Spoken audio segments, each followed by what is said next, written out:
ये आज़ाद वीज़ा होता क्या है? क्या यूके का आज़ाद वीज़ा मिलता है? क्या ये सब बातें बनी हुई हैं या वाकई आप यूके में आके यूके के आज़ाद वीज़े पे आप काम कर सकते हैं? अस्सलाम वालेकुम गाइस, मेरा नाम है शाहज़ेब खान। आप देख रहे हैं मेरा channel Desi boy in UK. जी गाइस, एक बहुत ही ज़बरदस्त और इन्फॉर्मेटिव वीडियो मैं आपके लिए लेकर आया हूँ मैं। और आज बात करेंगे जी आज़ाद वीज़ा पे। आज़ाद वीज़ा बेसिकली होता क्या है, इसकी डेफिनेशन में बता दूं आपको मैं। आपने अक्सर सुना होगा लोग आज़ाद वीज़े पे जाते हैं, जैसे कि दुबई हो गया, कतर हो गया, सऊदीया हो गया, मिडिल ईस्ट के कंट्रीज हो गए, वहाँ पे जाके शारजा वगैरह हो गए, वो जाते हैं वहाँ पर जाके आज़ाद वीज़े पे काम करते हैं। बेसिकली होता यह है कि आपको 8 से 9 हज़ार का दरम का आज़ाद वीज़ा मिल जाता है दुबई का। फॉर एग्जांपल अगर उसकी बात करें तो जाके आपने किसी भी कंपनी में जाके आप काम कर सकते हैं, कोई सा भी काम कर सकते हैं। आपको कोई रोकता नहीं है उस क्योंकि आपके पास वो कार्ड बन जाता है, इस पर लिखा होता है कि आपका ये कह लें कि तरह का फ्रीलांस वीज़ा है, आप कुछ भी जाकर काम वहाँ पे कर सकते हैं। तो आपको कोई पुलिस नहीं रोकती, कोई गवर्नमेंट को ऑफिशियल आपको रोकता नहीं है। कोई रोकेगा भी आपको तो आप उनको दिखा दो कि आप आज़ाद वीज़े पे हो, तो वो एक आज़ाद वीज़ा होता है। अब बात करेंगे जी यूके की। क्या यूके में आज़ाद वीज़ा की नाम भी कुछ चीज़ एग्जिस्ट करती है? क्या आप आज़ाद वीज़े पे यूके में काम कर सकते हैं? ये एक बहुत ही बड़ा क्वेश्चन मार्क है। अब आपने इस चीज़ को समझना है। कुछ पॉइंट्स हैं जो काफ़ी क्रिटिकल हैं, बहुत इंपॉर्टेंट है। आपने वीडियो को, अगर आपने चैनल को सब्सक्राइब नहीं किया हो तो कर लें, ताकि आपको इन्फॉर्मेटिव वीडियोस मिलती रहें। और आपने वीडियो को स्किप नहीं करना, पूरी देखनी है आपने वीडियो, ताकि आपको जो पॉइंट मैं समझाना चाह रहा हूँ आपके दिमाग में बैठ जाएँ कि बेसिकली यूके का जो आज़ाद वीज़ा है ये लोग किन को बोलते हैं। ख़ास तौर पे जो एजेंट लोग हैं वो बोलते हैं अक्सर लोगों को, जो कह लें कि जिनको इतनी इन्फॉर्मेशन नहीं होती, वो बोलते हैं कि ये आज़ाद वीज़ा समझ लें यूके का, आप जाके कोई भी काम कर सकते हैं। तो वैसे क्यों बोलते हैं ये आज़ाद वीज़ा, क्यों, किस चीज़ को आज़ाद वीज़ा बोलते हैं? तो आज इस बारे में हम लोग बात करेंगे।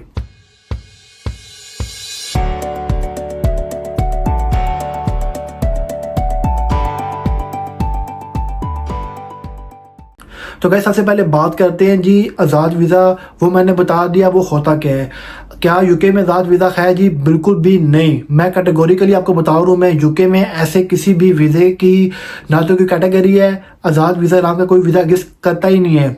ये लोगों ने टर्म बनाई हुई है, ख़ास तौर पे जो कह ले के जो हमारे एजेंट होते हैं पाकिस्तान में, इंडिया में, बांग्लादेश में, श्रीलंका वाला जो कंट्रीज़ हैं, अक्सर लोगों को इतनी इन्फॉर्मेशन नहीं होती, तो उन्होंने बना लिया होता है टर्म, एक बना लीजिए आज़ाद वीज़ा, समझ लो आप इस वीज़े को आप जाओ के आप काम कर सकते हो। कन्विंस करने का तरीका होता है। अब होता क्या है, आप काम तो कर सकते हो। अब मैं बताता हूँ उसमें बेसिकली जो बेसिक चीज़ है ना, आपने उसको वो समझना है। अब आपने फॉर एग्जांपल, मैं पाकिस्तान की एग्जांपल लेता हूँ और साथ में एग्जांपल लेता हूँ मैं केयर वर्कर वीज़ा की, क्योंकि पाकिस्तान में, ना सिर्फ पाकिस्तान में, इंडिया में भी, बांग्लादेश में भी ये वीज़ा बहुत कॉमन है और बहुत लोग इस वीज़े पे आते हैं और आए हैं विद फैमिलीज़।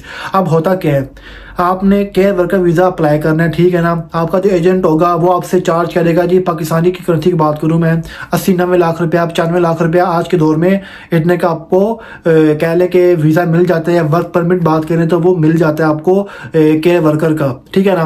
तो 25-28,000 पाउंड में ये तकरीबन यूके की करेंसी में बनता है, तो वो आपको इतने का मिल जाता है। अब होता क्या है, अब जो एजेंट होता है ना, एजेंट को सारी कहानी का बैकग्राउंड पता होता है कि वो कौन से केयर होम से ये कोर्स इसने इशू करवाया। Course means certificate of sponsorship, main काम ही कोर्स का होता है, उसी के बेस के ऊपर आपको वीज़ा मिलता है, ठीक है ना। अब वो जो कोर्स है बेसिकली, अब एजेंट को तो पता है कि वो लेके दे रहा है आपको कोर्स। अब उसे पता है कि ये जो कंपनी है जो कोर्स इशू कर रही है, अब इस कंपनी का बैकग्राउंड क्या है, उसको पता होता है कि कंपनी क्या ऑथेंटिक कंपनी है या नहीं है, ये कंपनी कितने अच्छे से काम कर रही है, कितने अच्छे से ये ऑपरेशनल है, जो लोग पहले काम करते रहे हैं क्या वो अभी तक काम कर रहे हैं। ऐसा तो नहीं है कि 2 महीने बाद छोड़ देगी कंपनी, बोलेगी मेरे पास काम नहीं है और फिर से नए इशू करवा लेगी, कोर्स इशू करवा लेगी, लाइक बंदे लेके आते रहेगी और उनके पास काम अगर होगा नहीं। इस सारी बातें, हर चीज़ इंफॉर्मेशन होती है एजेंट के पास। एजेंट आपको पूरी इंफॉर्मेशन देता नहीं है। एजेंट का काम होता है कि आपसे पैसे निकलवाना। वो जो 80-90 लाख 95 लाख है जो आपने बाहर डील किया है ना, उससे एजेंट का काम है आपसे वो पैसे निकलवाना। पैसे आपसे वो जब ले लेता है तो वो क्या करता है, कुछ केसेस में आपको एजेंट ऐसे भी कन्विंस करते हैं कि हमें आप 5% दें या 10% दें, 20% पहले अमाउंट दें, बाकी अमाउंट आप यूके आने के बाद दें। वैसे दावे कर रहे होते हैं और आप सोचते हैं कि यार वाकई एजेंट अगर ये बात कर रहा है, इट मीन्स के एजेंट जेन्युइन है, काम ऑथेंटिक है, तभी तो वो कह रहे हैं कि यूके आने के बाद आप बाकी पैसे में दें, यूके आप जब लैंड कर देंगे। आप इस चीज़ को समझना है, यूके आना कोई मुश्किल चीज़ नहीं है। यूके आप आराम से आ जाएंगे। आपके पास अगर कॉस्ट आ गया है, आप वीज़ा अप्लाई करोगे, वीज़ा आपका निकल आएगा। वीज़े पे इतनी कॉस्ट नहीं आती, तकरीबन 200 से 300 पाउंड के बीच में उसकी फ़ी होती है वीज़ा की, तो वो आपकी निकल आएगी, वीज़ा आपका निकल आएगा। अब मेन चीज़ है कॉस्ट। अब आपके पास कॉस्ट है, एजेंट ने कॉस्ट निकलवा लिया, वो क्या करेगा, वो आपको बोलता है कि जी आपने जाना है। अब इसमें भी दो केसेस होते हैं। एक केस में रखते हैं जी, वो केस है जो जेन्युइन केस है, आपको उसने कॉस्ट निकलवा के दे दिया कि कहते हैं जी ये कंपनी है, केयर वर्कर का काम है, आपने जाके वहाँ पे ये वाला काम करना है, वहाँ पे पेशेंट्स होंगे, आपने उनकी देखभाल करनी है फॉर एग्जांपल, ठीक है ना। आपने जी पैसे दे दिए, वीज़ा लग गया, आप यूके आ गए, आप काम पे लग गए। ये तो कुछ ऑथेंटिक होते हैं, एजेंट्स भी होते हैं, कुछ कंपनीज भी होती हैं जो वाकई काम कर रही होती हैं। अब इसमें कुछ कह लें कि दो नंबरी भी चलती है। दो नंबरी क्या चलती है, दो नंबरी ये चलती है कि कुछ केयर होम ऐसे होते हैं जो कह लें कि एग्जिस्ट तो करते हैं, लाइक कंपनी गवर्नमेंट की जो ऑफिशियल वेबसाइट के ऊपर उनका लाइसेंस नंबर मौजूद होता है और वो वैलिड होते हैं, क्योंकि अगर लाइसेंस नंबर मौजूद नहीं होगा तो वो तो वीज़ा ही नहीं मिलेगा ना आपको, फिर तो वो वैलिड होते हैं, ऑथेंटिक होते हैं। लेकिन वो दो नंबरी क्या करते हैं, उनके पास काम कोई नहीं होता, उनके पास बहुत ही कम काम होता है, या तो काम ना होने के बराबर होता है। अब वो क्या करते हैं, वो सर्टिफिकेट और स्पॉन्सरशिप इशू कर देते हैं। एजेंट आपको कन्विंस करता है कि आपने जाके वहाँ पे काम करना है। अब यहाँ पर जब आप यूके में आते हैं, यूके लैंड करते हैं और जब आप काम पे जाते हैं तो आपको पता चलता है कि यहाँ कंपनी के पास काम ही कोई नहीं है। कंपनी बोलती है कि हमने तो जो हमारा जो काम था वो था सिर्फ सर्टिफिकेट और स्पॉन्सरशिप इशू करना। वो आप अपने एजेंट से बात करें। एजेंट को आप जब बोलोगे ना कि भाई कंपनी तो ये बोल रही है कि जो सा ना हमारे पास तो काम ही कोई नहीं है, तो एजेंट बोलेगा कि आप जो सा ना ये समझ लो आपका एक तरह का वीज़ा है, आपके पास आज़ाद वीज़ा आ गया, समझ लो आप कहीं भी जाके आप काम कर सकते हो।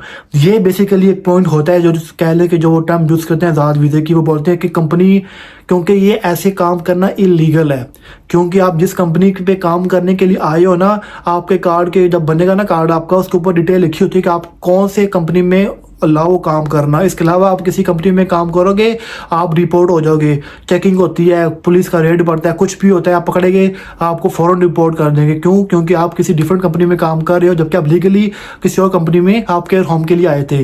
कुछ लोग होते हैं केयर होम पे आते हैं और काम क्या कर रहे होते हैं, किसी टी शॉप के ऊपर काम कर रहे होते हैं, किसी कॉफ़ी शॉप पे काम कर रहे होते हैं, किसी रेस्टोरेंट में काम कर रहे होते हैं, ऐसे वो छोटा मोटा काम कर रहे होते हैं।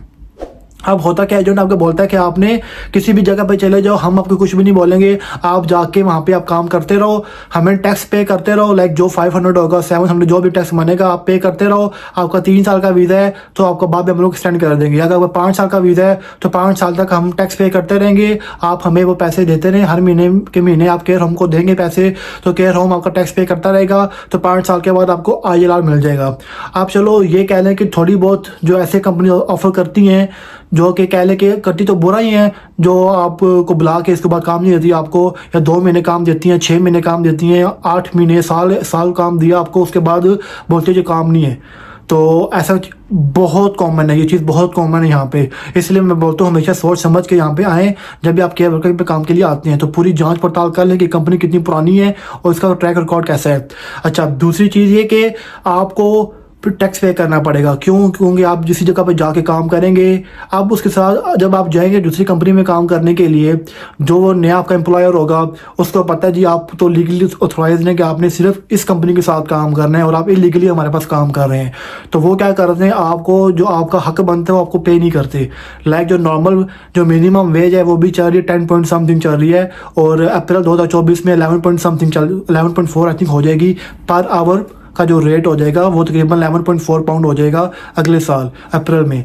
तो वो जी आपको 5 पाउंड पे करेंगे, 4 पाउंड पे करेंगे या 6 पाउंड पे करेंगे, तो कितना डिफरेंस, तकरीबन हाफ कह लें का डिफरेंस इसमें आ जाएगा।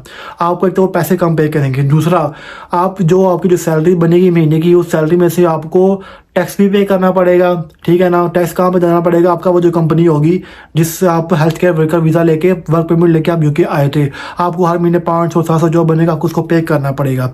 अगर वो कंपनी अच्छी होगी तो वो पे करती रहेगी आपका 5 साल तक। अभी 5 साल का अरसा बहुत लंबा अरसा होता है, क्योंकि 5 साल के बाद ही आपको ILR मिलता है। और 3 साल का अगर टेन्योर होगा आपका, 3 साल के बाद आपको दोबारा एक्सटेंड करना पड़ेगा अपना ये जो वीज़ा होगा।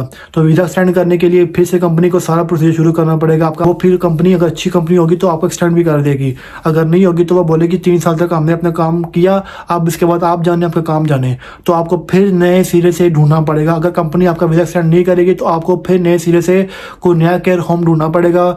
उसके बाद दोबारा से आपको पैसे पे करने पड़ेंगे। अगर तो उन्होंने आपको फ्री कोर्स दे दिया, आपको स्पॉन्सरशिप फ्री दे दी तो वेल एंड गुड। बहुत केसेस में होता है कि वो कहते हैं कि आपको दोबारा से पैसे पे करने पड़ेंगे 20,000 24,000 पाउंड। तो ये जी ऐसी चीज़ें वहाँ पर चलती हैं। और एक चीज़ ये होती है कि चलो मैं कहता हूँ आपको जॉब भी मिल जाएगी, पार्ट टाइम या फुल टाइम जो भी आप काम करते हो 6-7 पाउंड के ऊपर।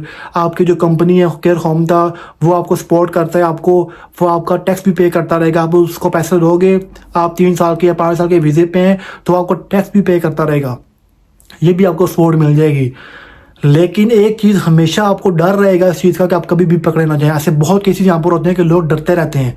लाइक आप इमेजिन करके देखें, आप किसी जगह पे काम कर रहे होते हो, वहाँ पे कोई पुलिस वाले आके बैठते हैं, किसी भी काम के लिए आते हैं, वहाँ पे किसी पूछताछ करने के लिए आते हैं, या किसी भी हज़ारों मकसद हो सकते हैं उनके, वो आते हैं, या वहाँ से गाड़ी गुजर रही है और आप जा रहे हो, आपके अंदर एक खौफ रहेगा, आपके अंदर एक डर रहेगा। आप सोचोगे यार मैं लाइक मुझसे कोई पूछ ना ले, मेरा कार्ड ना चेक कर ले। लाइक बंदे के कहते हैं ना चोर की दाढ़ी में तिनका।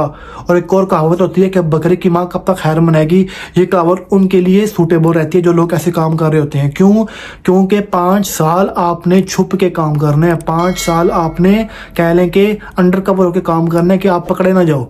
जैसे ही पुलिस को शक पड़ा, कोई दोस्त ही आपका कह लें कि जिसने जो आपसे जेलस होता हो, कोई कंप्लेन कर दे, कोई कुलीग आपकी कंप्लेन कर दे, कोई बंदा आपका कोई जानने वाला, आपके जो रिश्तेदार होते हैं, जो आपके रिश्तेदार होते हैं वो भी आपकी कंप्लेन कर सकते हैं। अगर उनको आपकी कहानी पता हो तो वो भी कंप्लेन, यानी कि जो बंदा भी आपसे खुश नहीं होगा ना, वो बंदा लाजमी कोई ना कोई आपकी कंप्लेन कर देगा, पुलिस की रेड पड़वा देगा और आपको पकड़वा देगा। क्योंकि 1-2 महीने की बात होती नहीं है कि चलो 1-2 महीने की बात है, आपने घर के अंदर रहना, उसके बाद आपको ILR मिल जाएगा, ऐसा कुछ भी नहीं होता। 5 साल आपने गुजारना पड़ता है यहाँ पे। दूसरी ऑप्शन क्या होती है? दूसरी ऑप्शन होती है कि आप फिर से पैसे पे करें, यहाँ पर रहते हुए कि कंपनी ढूंढें, उस कंपनी को ढूंढ के खुद से तो वहाँ से उसका कोर्स लें, चाहे पैसे दोबारा पे करने पड़े 20,000 25,000 पाउंड फिर से पे करें, या अगर आप लकी हुए तो आपको फ्री में मिल जाएगा। क्योंकि कुछ कंपनी होती है जो अगर आप मौजूद हो यूके में ऑलरेडी तो आपको फ्री भी मिल जाता है, जो उनका वर्क परमिट होता है आपको ऑफर कर देती हैं फ्री में भी। अगर आपके पास एक्सपीरियंस आ चुका हो इसका हेल्थ केयर का तो फ्री में भी ऑफर कर देती हैं आपको। अगर आप लकी हो और आप मेहनत करें तो आपको फ्री में भी मिल जाएगा। लेकिन ये सारी चीज़ें अपने ध्यान में रखनी है कि ऐसे काम यहाँ पे चलता है कि जो ये बोलते हैं जी फ्री वीज़ा है, फ्री वीज़ा है, फ्री वर्क परमिट, फ्री आज़ाद वीज़ा, कुछ भी नहीं होता। कोई फ्री लांस वीज़ा कोई भी नहीं है यहाँ पे एग्जिस्ट करता। यूके में छोड़े पूरे यूरोप में ऐसा कुछ भी नहीं है। ये सिर्फ मिडिल ईस्ट के लिए है, दुबई के लिए हो गया, कतर के लिए हो गया, ये यूके के लिए बिल्कुल भी कुछ भी नहीं है। ऐसे ये आपको धोखा दे के बुला के यहाँ पे फंसा देते हैं आपको। और जब आप यहाँ पे आ जाते हैं 80-90 लाख आप अपनी पूरी लाइफ की जमा पूंजी यहाँ पे लगा देते हैं, झोंक देते हैं। उसके बाद आपको बोलते हैं कि जी अब आप जाएं, अभी हमारे पास काम नहीं है, अब आप आज़ाद हैं, आप किसी भी कंपनी में जाके आप काम कर सकते हैं, हमें कोई इशू नहीं है। तो फिर आप फंस जाते हैं, ना आप आगे के ना पीछे के रहे। या तो आप छोड़ के वापस चले जाए पाकिस्तान, या फिर आप 24,000 25,000 दोबारा दें और दोबारा नया वर्क परमिट यहाँ पे लें, खुद से छानबीन करके लें कि कंपनी कितनी पुरानी है, जो केयर होम है कितना पुराना है। अगर एक केयर होम कह लें कि एक और भी तरीका है जांचने का कि ये केयर होम ठीक है या नहीं, तो आप वो देख लें कि वो केयर होम हायरिंग कितनी करता है। अगर आप देख लें केयर होम बहुत ज़्यादा हायरिंग कर रहे हैं ना, यानी कि बार बार हायरिंग चलती रहती है, तो समझ लें इसमें कुछ ना कुछ फ्रॉड है। क्यों कि वो बार हायरिंग इसलिए करते हैं कि बंदे लेके आए फिर छोड़ दिए, बंदे लेकर आए फिर नए बंदे लेकर आए, ऐसे वो 2 नंबरियाँ करते रहते हैं। तो एक ये भी चीज़ होती है, पॉइंट होते हैं, यानी कि आप खुद भी समझदार होते हैं जब आप यहाँ पर आते हैं। तो खैर तो ये थी आज की वीडियो थी, उम्मीद करता हूँ पसंद आई होगी। अगर चैनल को लाइक नहीं किया तो कर दें, सब्सक्राइब नहीं किया तो कर दें। और भी बहुत सी इन्फॉर्मेशन है लेकिन वीडियो लंबी हो रही है, तो अगर आपने बोला था मैं दोबारा से और वीडियो बनाऊँगा उसके ऊपर, उसमें और इस चीज़ को एलाबोरेट करेंगे। तो जी चैनल को प्लीज़ सब्सक्राइब कर दें और देखते रहिए मेरा channel Desi boy in UK.